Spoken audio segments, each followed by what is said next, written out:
Saudara yang kekasih, tema kita pada hari ini adalah terlepas dari tangan musuh. Mungkin saudara berkata, wah benar ini, ya aku punya musuh banyak. Ya tidak benar kalau orang Kristen punya musuh banyak. Kalau dia tidak tahu dia dimusuhi, itu lain soal. Tetapi dia tidak boleh cari musuh dan dia tidak perlu punya musuh. Amin. Anak Tuhan, dia hubungannya baik dengan Tuhan, dia harus baik dengan semua orang.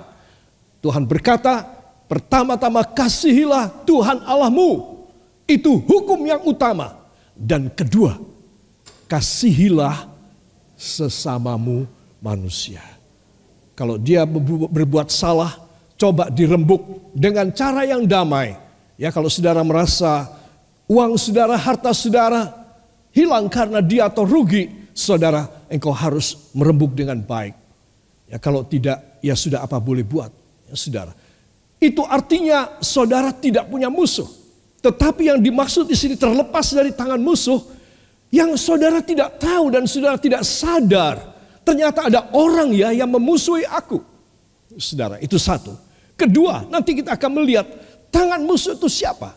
Semua katakan, iblis, setan, dan sejenisnya.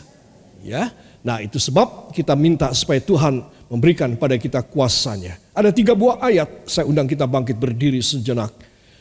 Dari Lukas pasal yang pertama, ayat 71, 74, dan 75. 1, 2. Untuk melepaskan kita dari musuh-musuh kita dan dari tangan semua orang yang membenci kita, supaya kita terlepas dari tangan musuh dapat beribadah kepadanya tanpa takut dalam kekudusan dan kebenaran di hadapannya seumur hidup kita. Amin. Terima kasih. Silahkan duduk kembali. Para kekasih, apa yang kita bisa pahami dari ucapan syukur Sakaria setelah dia bisa bicara? Dapat anak dan bisa bicara lagi. Lepas dari hukuman Allah. Saudara, dia bilang, ayat 71, untuk melepaskan kita dari musuh-musuh kita dan dari tangan semua orang yang membenci kita. Saudara, ada musuh berarti selain orang-orang yang membenci. Yang memusuhi itu ada musuh yang lain. Ya, katakan ada musuh yang lain. Yang harus saya perhatikan. Inilah yang harus saya kalahkan. Amin. Jadi ada orang-orang yang membenci kita. Itu tidak perlu kita musuhin. Biarin aja. Semua katakan itu urusannya Tuhan. Belum semua. Itu urusannya Tuhan. Saudara. Tetapi yang menjadi urusan saya dan Anda, dan Tuhan memberikan supaya kita belajar pagi ini adalah musuh-musuh kita. Katakan musuh-musuh saya. Yaitu kuasa kegelapan. Yang hendak merenggut saya. Dari hubungan yang baik. Yang akan merenggut saya. Dari hubungan yang baik. Tangan saudara. Dengan Kristus.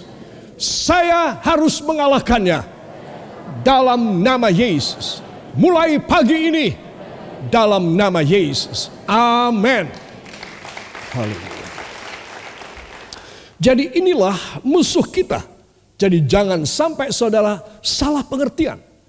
Ada juga orang-orang yang membenci kita. Itu nanti urusan Tuhan. Tetapi yang sekarang Anda dan saya harus fokus di mana kitalah yang harus berperan untuk menghancurkan pekerjaan iblis tersebut.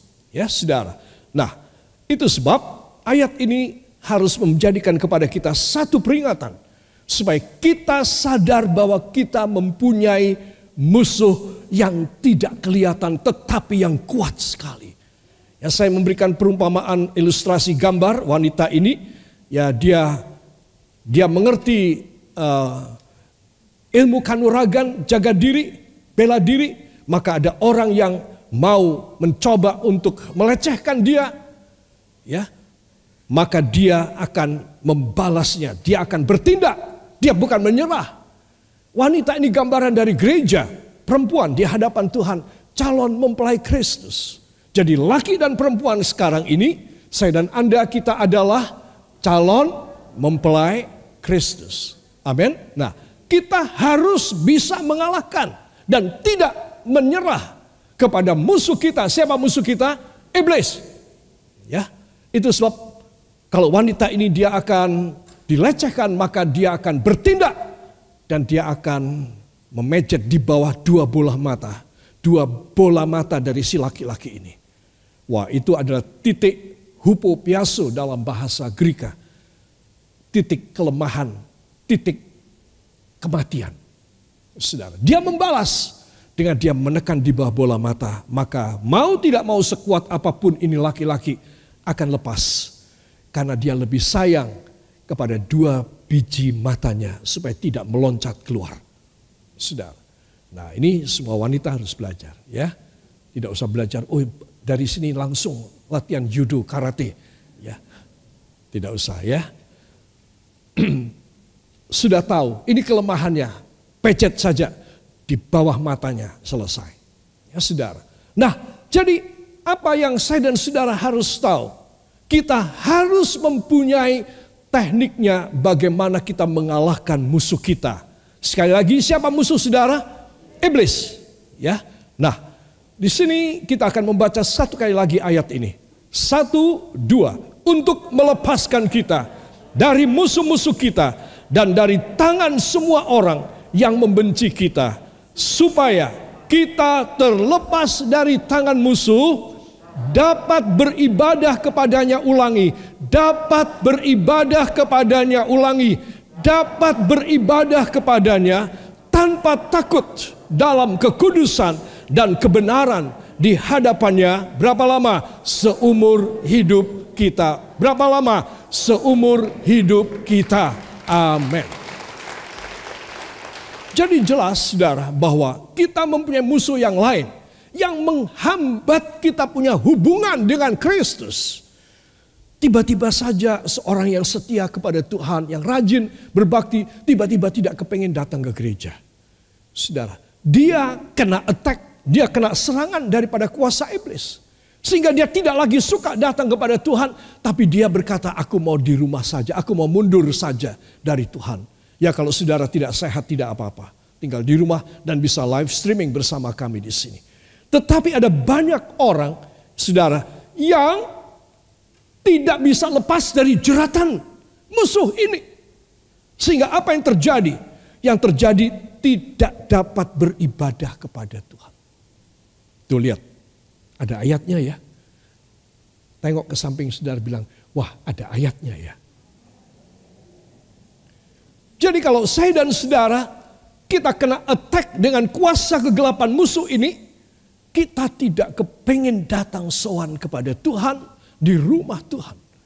Saudara, padahal sudah diizinkan. Itu sebab Anda dan saya harus tahu, supaya kita terlepas dari tangan musuh, dapat beribadah kepadanya. Jadi musuh ini, apa dia punya fungsi, dia punya peranan, dia punya karakter apa musuh ini? Karakternya apa? Menghambat supaya kita tidak datang kepada Tuhan. Saudara, seringkali kita tidak sadar, kita cuma tahu bahwa musuh saya adalah iblis yang mau menjebak saya dalam dosa, ataupun yang memberikan saya mara bahaya atau sesuatu kecelakaan. Saudara, ini tangan musuh yang bekerja.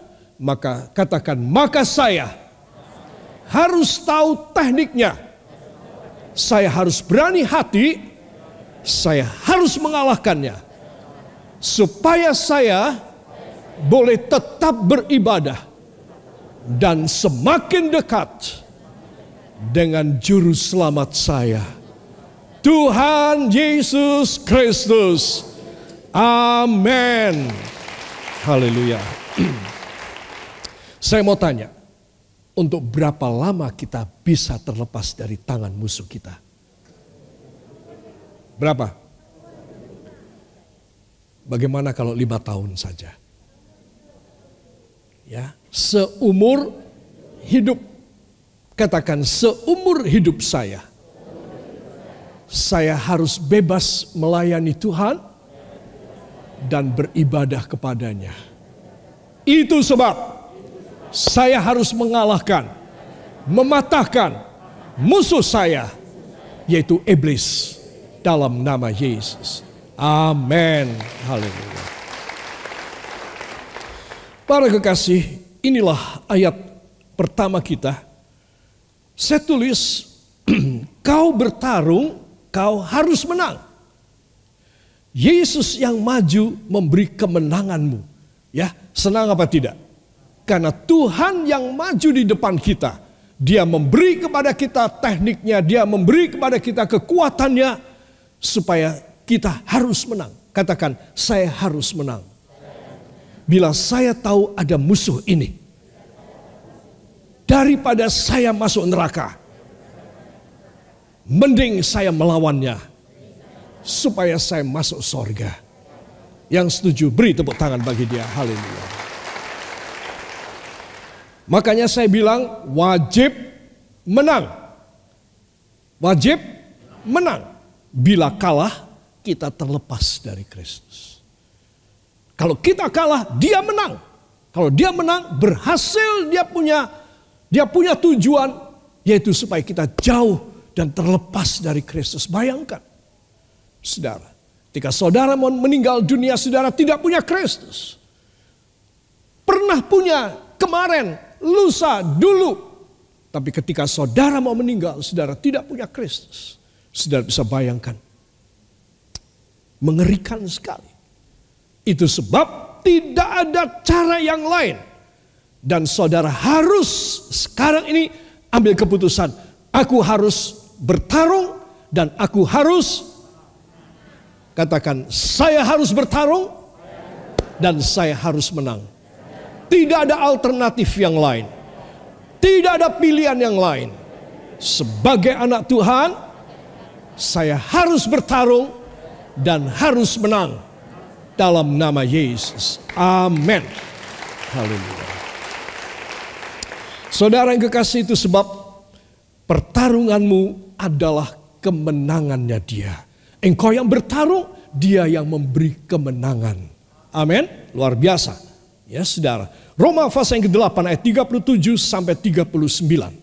Roma 8 ayat 37 sampai 39. 1, 2. Tetapi dalam semuanya itu kita lebih daripada orang-orang yang menang oleh Dia yang telah mengasihi kita.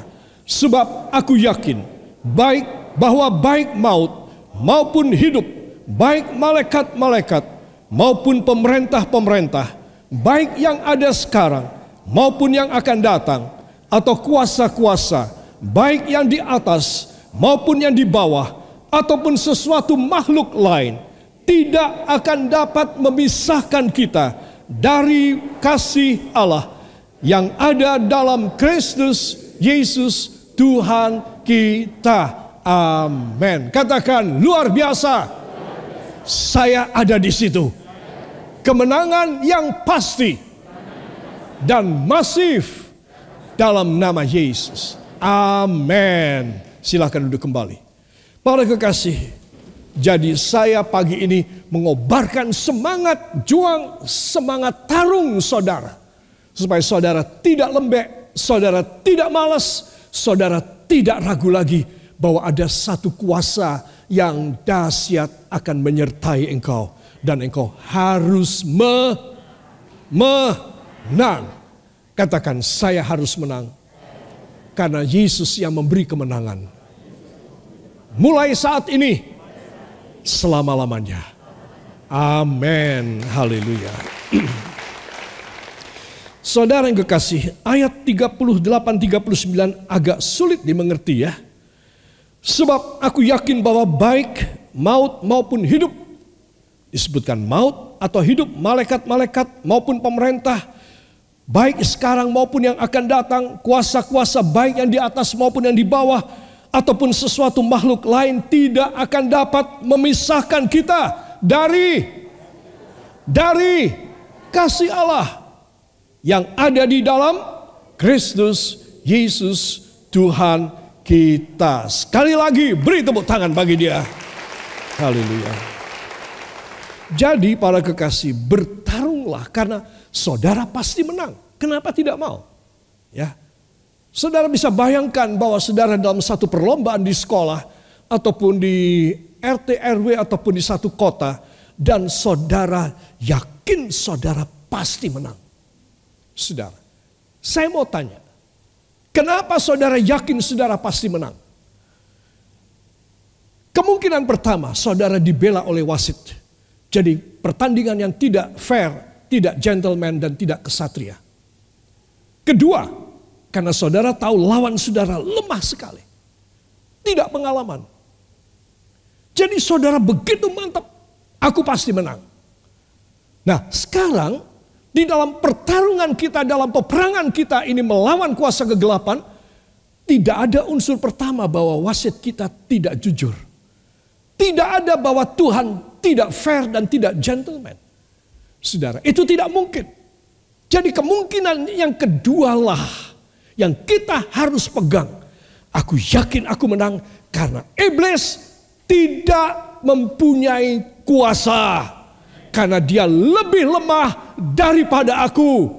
Katakan ini luar biasa. Sehingga pasti saya menang. Amin. Karena apa? Unsur pertama, faktor kemenangan yang pertama, tidak mungkin bahwa Tuhan sebagai wasitnya, Tuhan sebagai pemilik pertandingan ini dia tidak jujur. Tidak, itu tidak menjadi sifat Allah. Kemungkinan faktor kedua adalah karena musuh kita lemah.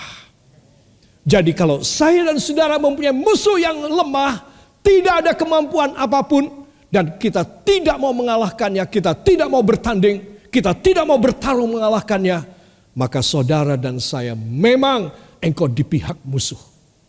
Engkau di pihak musuh. Engkau bukan di pihak Allah. Saudara, itu sebab Anda dan saya harus tahu pertarunganmu dan kemenangannya.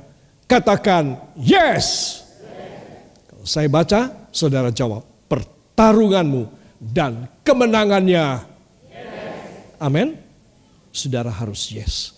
Harus yakin. Mujizat kemenangan. Katakan mujizat kemenangan. Terjadi pada saya. Saudara, ini loh musuh kita ini. Si pria ini. Ya saudara. Musuh kita yang mau memisahkan kita dari Kristus. Itu sebab ini bukan sesuatu hal yang main-main. Tuhan berfirman supaya kita waspada. Musuh kita bukan orang. Kalau ada orang mau memusuhi saudara, biarin aja. Tuhan yang menghandle, Tuhan yang menyelesaikan. Tuhan bikin beres. Amin. Tuhan bikin beres. Saudara. Itu sebab Anda dan saya harus tahu bahwa kuasa Tuhan itu luar biasa. Jadi saudara tidak usah risau kalau musuh saudara cuma manusia. Serahkan kepada Tuhan, selesai. Yakinlah. Berapa kali orang mau membunuh saya? Saudara, pertama kali sekian puluh tahun yang lalu ketika saya mulai berkhotbah di radio. Lebih dari 10 tahun, mungkin 12 tahun yang lalu. Saudara, saya sudah mau dibunuh, mau ditembak. Saudara, itu. Kemudian beberapa tahun kemudian juga karena firman Tuhan. Hari Minggu itu dia mau datang. Dia bawa pistol. Di tengah jalan Tuhan sudah menembak dia. Saudara, itu tidak main-main. Itu tidak main-main. Jadi saudara mesti tahu bahwa kuasa Tuhan itu luar biasa. Dan itu dahsyat. Anda tidak membawa pistol. Anda tidak membawa senjata. Di mana-mana orang yang merasa kaya dan merasa dia harus menjaga diri. Ya punya maksud baik sih. Memegang pistol dan punya senjata, bodyguard dan lain sebagainya. Tapi seorang anak Tuhan semacam saya dan Anda, ya saudara, kita punya kuasa yang melindungi kita. Dan itu kuasa tidak pernah meleset. Dia selalu menjaga kita. Itu sebab Anda dan saya harus yakin. Satu-satunya musuh, katakan satu-satunya musuh. Yang harus saya taklukkan. Yang harus saya hancurkan. Hanyalah iblis. Dalam nama Yesus. Amin. Haleluya. Para kekasih, coba tengok. Saudara, ada dua hal yang akan saya kemukakan. Musuh sukses kalahkan anak-anak Tuhan dengan strategi setani. Ya, yang kuno dari sejak zaman Adam dan Eva di Taman Firdaus. Kuno atau modern itu? Kuno banget. Ya, itu strategi setani yang kuno sekali. Itu masih up to date, dipakai buat saya, dipakai buat Anda, dipakai buat semua orang Kristen. Itu strategi iblis. Apakah dia? Ada dua, semoga ada cukup waktu. Yang pertama adalah jangka pendek dan yang kedua jangka panjang. Saudara. Jadi yang jangka pendek apa? Yang jangka pendek adalah melalui dia membisikin supaya kita berbuat dosa. Dan gejolak-gejolak kejiwaan di dalam pribadi kita yang kita tidak mau kalahkan. Padahal kita tahu itu akan menghancurkan, itu harus dikalahkan. Ini jangka pendek. Katakan jangka pendek saya mengalahkan iblis dalam bidang dosa. Saudara, nanti pada jangka panjang nanti kita akan melihat. Jangka pendek inilah yang saya dan saudara harus perhatikan. Dan saya menunjukkan kepada Anda tentang gejolak jiwa. Karena ini adalah program jangka pendek daripada iblis. Untuk secepatnya kita menerima hukuman Allah. Kalau kita berbuat dosa, bukan iblis yang menghukum. Tetapi dia tahu karena iblis adalah mengerti Alkitab luar biasa. Ya, itu iblis mengerti isi Alkitab. Dia tahu semuanya. Jadi kalau seorang jatuh dalam dosa, Tuhan akan menghukum.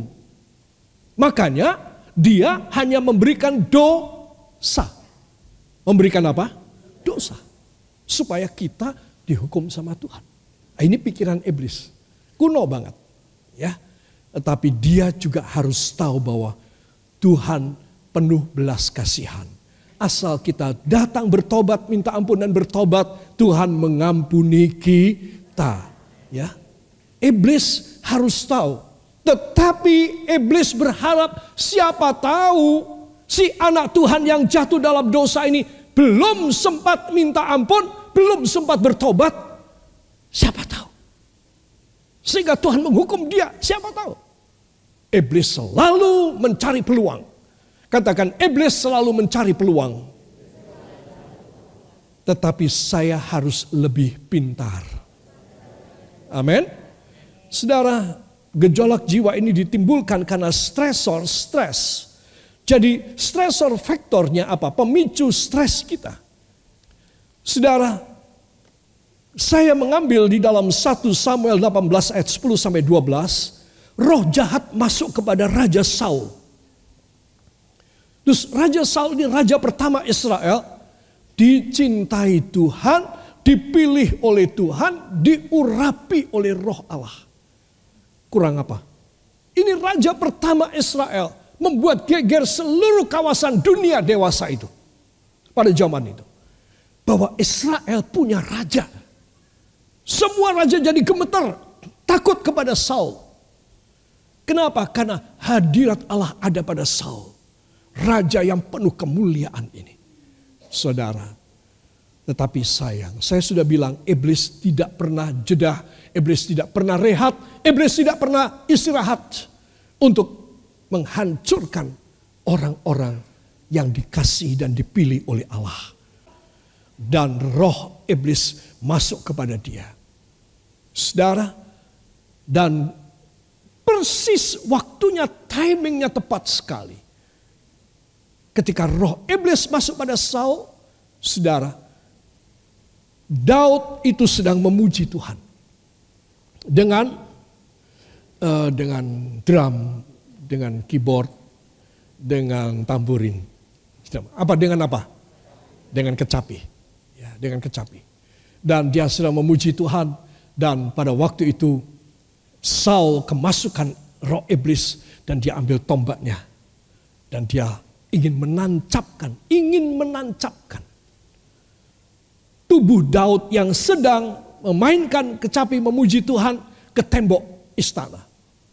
Saudara, jadi Daud itu kelihatannya dia bersandar ke dinding atau dekat dengan dinding ya di belakangnya dan dia memainkan kecapi. Nah, Saul ada di depannya dan melempar lembingnya yang besar. Karena Saul ini orangnya setengah raksasa, maka senjatanya semua lebih besar. Dan dilemparkannya. Saudara, dan Daud mengelak. Daud mengelak saja dan tertancaplah itu tombak ke dinding istana. Saudara, dan ambil lagi satu dan lempar lagi dan Daud menghindar lagi. Saudara, lihat, kalau roh jahat itu masuk pada seseorang, saudara, apa yang terjadi? Mungkin saudara berkata, dia itu orangnya jahat, si A atau si B atau si X. Saudara, seringkali kita tidak sadar kita ini juga kemasukan roh jahat. Kita hanya bisa melihat orang lain jahat, tapi kita tidak sadar bahwa kitalah juga jahat. Itu sebab anak-anak Tuhan perhatikan baik-baik ya.